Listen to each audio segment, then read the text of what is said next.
Sa kabila ng pagbuhos ng ulan, marami pa ring dumalo sa anticipated simbang gabi sa Baclaran Church.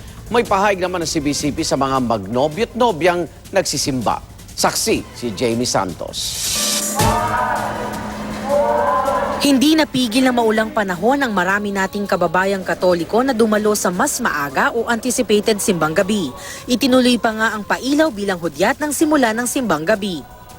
Naglaan ng anticipated simbang gabi lalo para sa mga hindi makakadalo sa karaniwan nitong oras.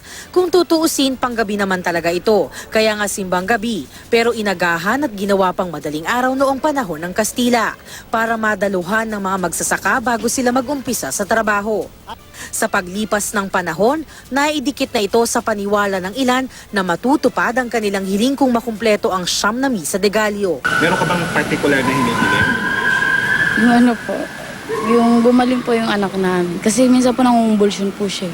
Wala namang masama doon sa pag-wish. Hopefully, maranasan natin yung pagsilang ni Jesus sa sarili nating puso. Tila pagkakataon din ito para pagtibay ng pagsasamahan ng mga mag-asawa at kahit magkasintahan tulad ni Lori at Christian. Siyempre po, may mga wishes din po ako.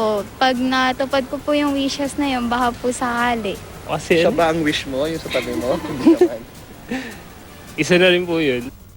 Ayon sa CBCP, dapat engganyohin ang mga mag-boyfriend-girlfriend na sabay dumalo sa simbang gabi.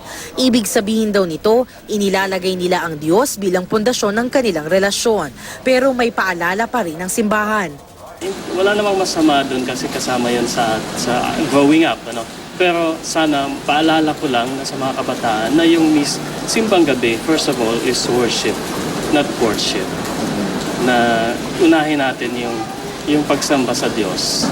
Ako si Jamie Santos, ang inyong saksi.